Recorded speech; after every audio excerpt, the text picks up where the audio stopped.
What's going on, you guys, and welcome back to part 2 of the FastAPI and web scraping mini series, I guess we can call it that. It's, I guess, 2 videos long.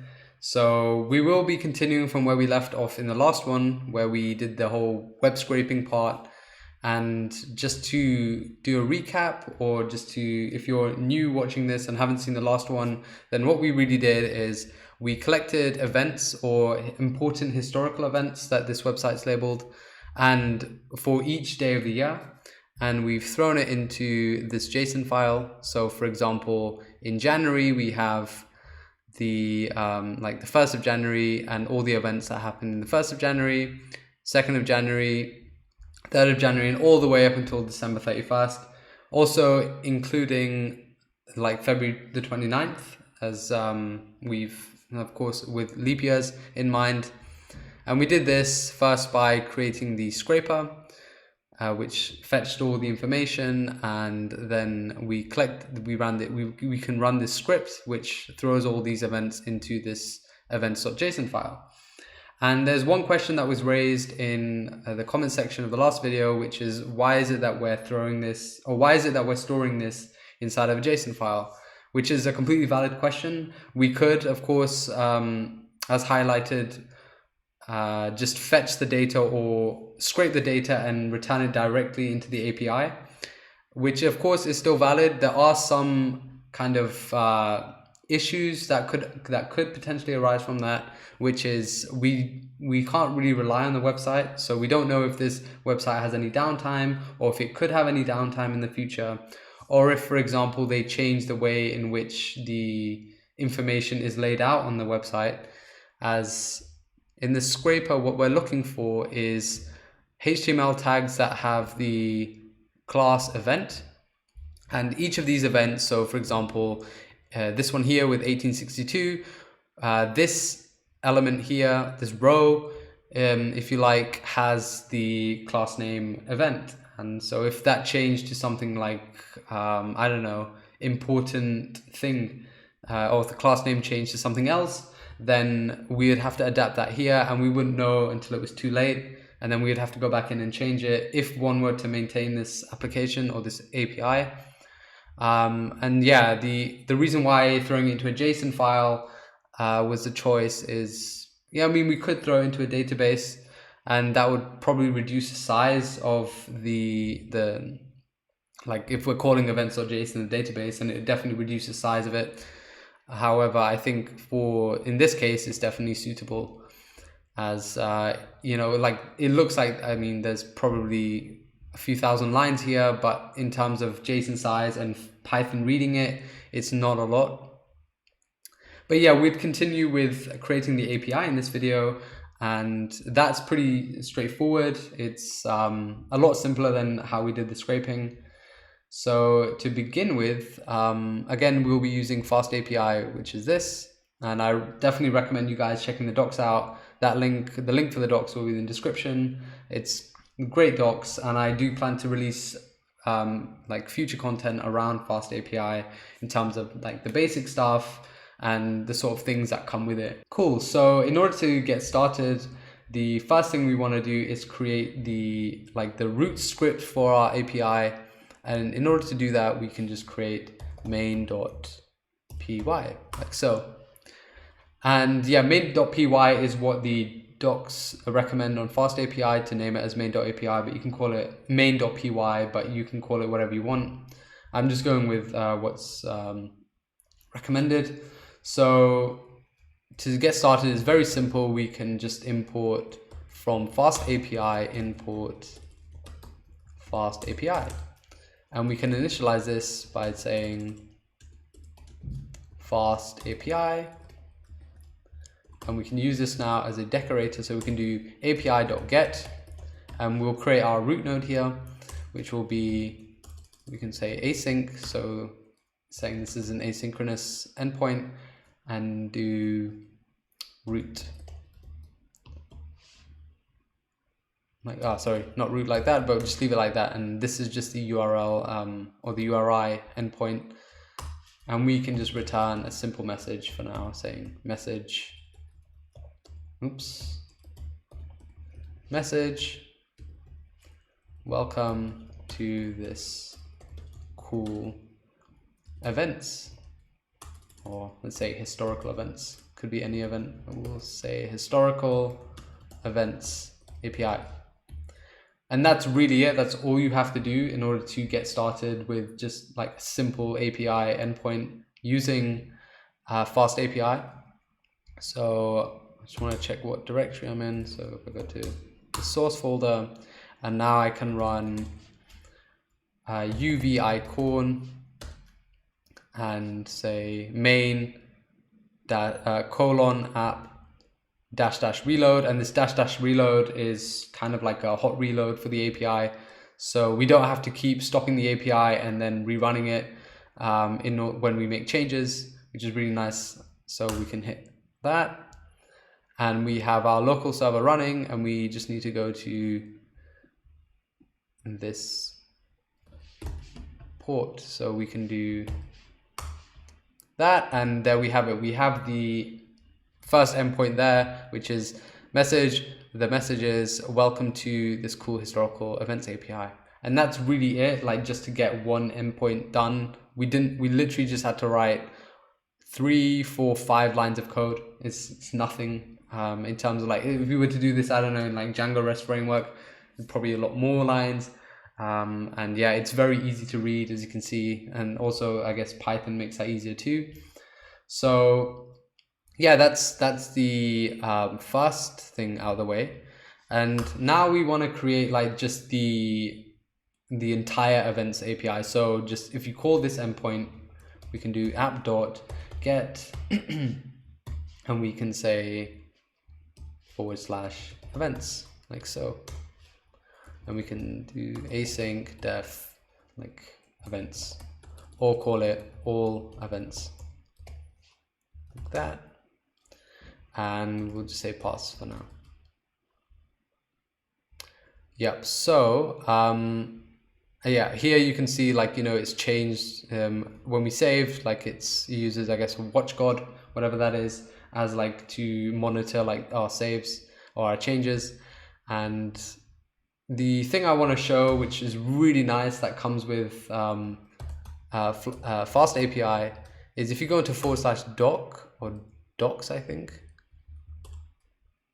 Yeah, we have this really nice interface which shows us all our endpoints. I can't remember what this is made out of again. It's made, I think, of Swagger UI. I think that's the look for this. And there's also this one here. If you do, there's /docs, and you can go to /redocs. Maybe it's wrong, but there is something else that comes with it. Is it redoc? Yeah, so if you do /redoc, then you also get this interface. So you can, you know, pick and choose which one you like. I'm going to stick with /docs for now. But yeah, if we go to you can go on check on get. So there's nothing really here yet. We can ignore that. But we can look at root, and if we click try it out, execute, and we see our message here. So response body, code 200, response body, message, welcome to this cool historical events API. And what's even cooler is that you get the curl like command as well. So if you were to try this in your terminal, it's there for you. You can just run that and it will work as well. That's just extremely helpful. I don't know any curl commands on from heart, but yeah, that's there too. Cool. So we can just close that for now, and we can get back to creating the events endpoint. So what we want is we want to return all events in all events throughout the entire year. And to kind of align ourselves with the somewhat service layer architecture that's there, that's quite popular to use in within industry, we can do services.py, like so. And this is where we'll interact with the JSON file. So we don't really want to do that in our main file, just to keep it very clean and to just focus on one thing only. In our services file, this is where it will be like our middleman with the events.json file. So to start off with, we can do the get all events, and for that we can do def, I always say def, or define get all events, and this will return a dictionary. So again, as a fan of typing, we can import typing, and you don't have to do this, it's just preference. Do that.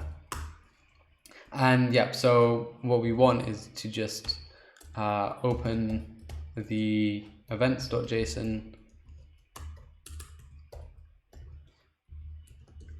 as the events file, and do data equals and import. We need the JSON library, so import JSON as JSON. And yeah, with the underscore again, like this is just to keep this import protected within this file, so we don't have to, like, you know, we don't accidentally import this in some other file. So we don't import JSON within main when we import services, but you'll see that in a second if my words are confusing. So we can just say underscore JSON dot load event file, and we can return data. And there we have it. So that's just getting all our events. And what we can do now is say, within our all events, we can now just make use of that method and say return service. Oh, we need to import service. So import services, I call it services or service? Yeah, services as service. Or services, just to keep it. So in get all events, like so. And there we have it. Now we have our endpoint to retrieve all the events throughout the year. And if we reload this, we could actually just go to, I think we can, it'd be better if we saw this in here, as it's a lot of data, and I don't know how I'll handle it, but it should be fine. But we can do events / events, and there we go. We have all the events throughout the entire year that are labeled as, I guess, important events, and we've scraped this from this on this day website.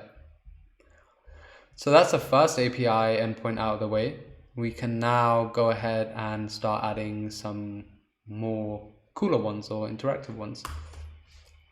So we can do like all the events for within a month. So we can do get events and then say month. And month will be a string. So another thing that comes with FastAPI is pedantic, which is kind of like, I think if I'm not mistaken, it allows us to do like type checking within Python, and it's quite encouraged as well by like the creators of FastAPI. So we can say define get events of month,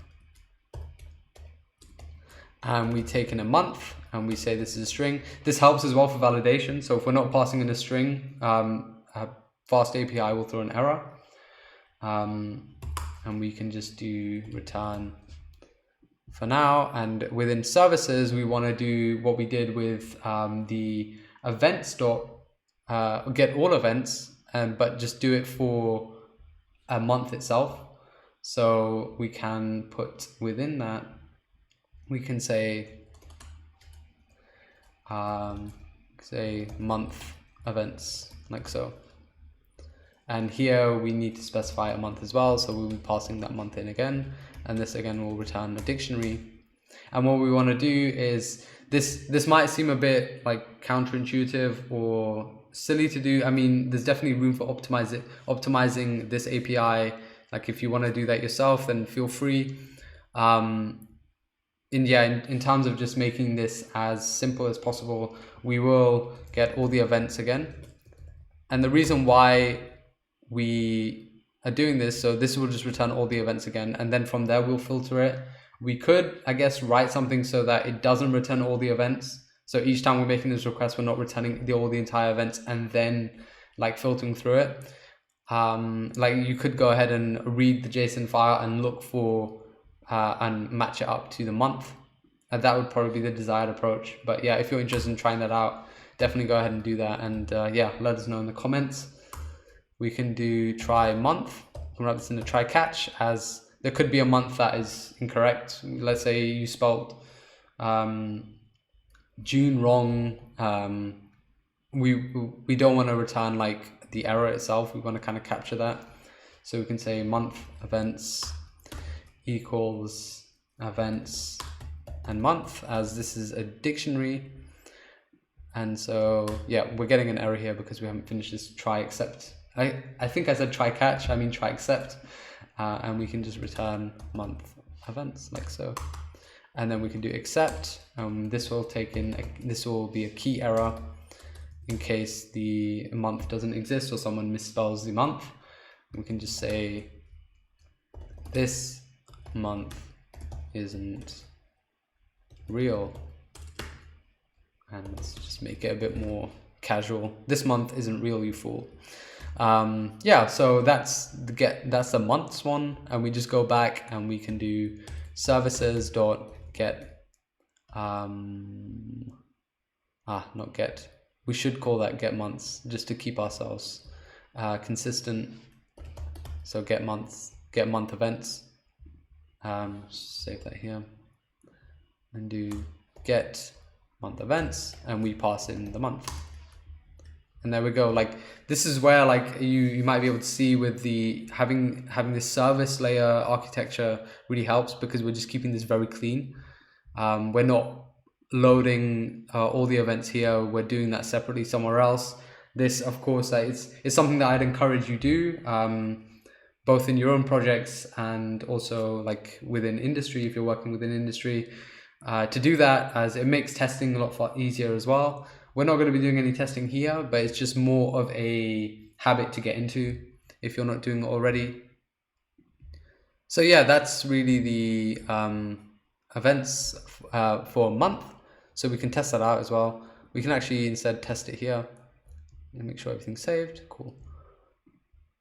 So now we have this one as the interface shows. We have events /month, and we can try this out. So try it out. Let's pick February, execute it. And there we go. We have all the events that occurred in history, that like important events. I say all events, but important events that have occurred throughout history in the month of February. And we can try that one with another month. Let's say June. Actually, let's cancel that and then try it out. June, execute. And these are all the events that occurred in June. Yeah, and also, yeah, if we misspelled something, so we could do something like June ASDF and then execute that. We get, this isn't real. This month isn't real, you fool. And yeah, so we get our casual error response too. We also get a code 200. Like, you could also respond with like a, I don't know my codes off by heart, but like, you know, you could say, you could return a different code to this. But yeah, again, very simple for this example. And that does this one. So that's basically the events for a month. And now let's add the events of a given day. So again, quite similar to what we already did before. We can do app.get events month and day, and make this asynchronous. Get events. I don't know about this get. I'm sorry about being so picky. But we can just say events of month and events of day, and this will take in a month. And that again will be a string, and we can say day as being an integer. And now we can go ahead and implement the service for that. So for this one, we can do get events of day, just to make sure like that's get events of day. And again, we'll pass in the month and we'll pass in the day. And this will return dictionary. And again, we can collect all the events. The other thing is like Python does this very fast anyway. Like our JSON file isn't big from how like the computer sees it, or how Python sees it at least. So it loads it quite fast. Like there's no issue around that. And so we can now do try. You can say events equals events month, and then just day, and return events, and we can run an except, which is a key error, and just return what is wrong with you, like so. Again, a very casual API with the error messages, and yeah, like that's really it. We have the day events of a day, so we can just do return get events of day and pass in the month and the day. So yeah, that's really it. Actually, one thing, because we're passing an integer, and in our JSON file we have on the days as strings, so you can see these double quotes here. We should actually take care of that too. So we're passing an integer here, and just to say, we can say we just pass that as a string. And yeah, now if we reload, we get the other endpoint events of day, and it's really nice, like the name of it as well. They take it from the name of the API or the method that we create. So events of day, events of month, all events, and root. So for this one, we can try this out. We can say February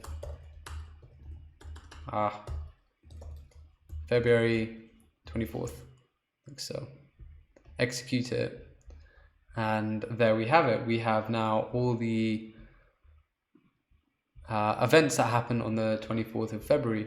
Actually, one thing I want to check is if we did like a capital F, execute that, we get what is wrong with you for, oops, click back. But this is something that we probably want to resolve. Like you could have it so it really takes, like it's case sensitive. Like the other workaround for that, if you don't want that, you could also just do month equals month dot lower, just like that, and that just puts it to lowercase. Yeah, I guess, yeah, we could have that, why not? So take that, put that also in the get month events, and that's really it. Now if we were to run this, go to try out February 24th, we shouldn't get an error, or 14th, Valentine's Day. Execute it, and yeah, now we get it, even though we put a capital F. That again is completely up to you and how you want to handle your endpoints, but yeah, that's just how we could work around for this. And yeah, like if that's 3 or 4, I guess, endpoints that we've created, and with the services in mind, we've kept it very clean and testable as well. And now to kind of add like a kind of dynamic endpoint where we can get the events of a day. So we can basically do, we can put it actually here, do app. And I'll tell you why we're putting it up here, not further down. So we can do events and then say today. So this will return all the events of today. And say asynchronous method events of today, and we can do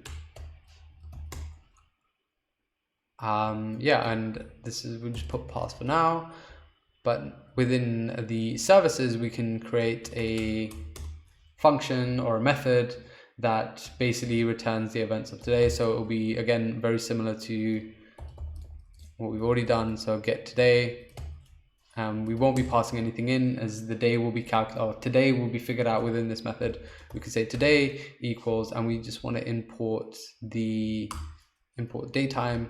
So import datetime as dt, dt just short for date time, and just do, like, we can say the time itself, or we just get the date and we just say today, and now we have today. We can get the month, and again we want the month as being the string version of that month, not the numerical representation of the month. So like February has 02, we want February as in February as the string. So we can say today dot string format time, we want the month, which is capital B. And I don't know why it says capital B for month. I have no idea. It's probably worth finding out. But yeah, we get the month and we lower it to make sure that there's no uppercase. And what we can do is also get the day, and we just want to turn that into a string. Oops. That. I guess this doesn't really matter, because what we'll do now is make use of this method that we created earlier, which is we could use that. Yeah, why not? Reuse of code is always nice. So we can say return get events of day, and we pass in the month and also the day, like so. So in that case, we really don't need to do this. We can just take the month out anyway. So we could probably get rid of this, and that we can replace with just to keep it as clean as possible. So today.day, which just gives us the day. And now if we were to run this, we can say return services.get today. And hopefully that should work now. So if we go back, refresh this, we can get events of today. Try it out, execute, and we have all the events that occur today. And just to test this, we can, so we've got, this is our response. Let's copy that and just put it into a file here. Like, this is just for checking. I want to be extra sure that this is working fine. So the date today is what? The 20th of April. So we can do April and 20. Execute, and there we go. We have this here. So that looks to be correct. So yeah, so they match up. So the today works fine as well. So the endpoint for that was, as you saw, very simple. Yeah, like we just make use of this service and we reuse code, which is always nice. Yeah, that's really it. That's the API done. You could obviously, of course, like if you want, you can extend this and do like, we can also like a random event throughout the year, like but yeah, that's completely up to you. If you want to do that, go ahead and do it, try it out. And yeah, if you want, like you could maybe set this as a pull request. I put the GitHub link in the description, and if you want to do that, yeah, by all means. But this more or less wraps it up. Like, we have the API working now. There's nothing else to it. And before I forget to mention, we move this up here. I mean, I think there are workarounds for it. I haven't really looked it up, but there could be an issue where this gets confused with this. So if we put this here, and remember, like in Python, we're reading it line by line. The today isn't a month, so if we were to so this one we checked first. So every time we use an endpoint, we go through, it'll check events, /events, events /month. If it doesn't match that, it'll check this, and then this. And because month isn't a day, and we're getting the months, and the months, like it's in the dictionary, if that doesn't exist, then we'll get an error. So if I reload this now, we have events of today, and if I try it out, we get this error, which is this isn't a real month you fall. And yeah, that's what we want to avoid. And the best way to do that I mean, I haven't looked in, like I said, but there will be some workarounds for it, I'd imagine, but we want to keep this up here. Yeah, I think there are probably some regular expressions or like exact statements. I think like a bit like how it's done in Express.js, where we don't have any like conflicting endpoints. But yeah, I mean, in this case, it's very simple. We just put it above the month, and yeah, that really wraps it up. Like, that's the API done. Yeah, I hope you guys had fun creating this. I definitely had some fun making it. It's always nice doing a bit of web scraping and then throwing it into an API and seeing, oh, what can we do with this data? And yeah, like, I just want to say as well, thank you very much for the support that I gained from the last video and the comments that were left behind. They were very useful, and also highlighting some things that I may have not made clear in the last video. And I hope to make more content around FastAPI in the future. There seems to be somewhat of a need for it, and I'm definitely loving like the web framework itself.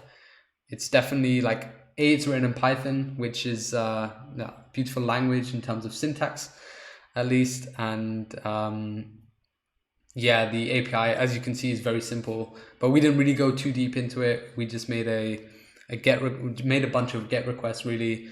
It was a bit of a combination between web scraping, a bit of basic web scraping, and a bit of basic API creation using FastAPI. But yeah, other than that, thank you very much for watching. If you enjoyed this content, please leave a like and subscribe. And I enjoy seeing you in future videos regarding anything programming or software engineering. So thanks for watching.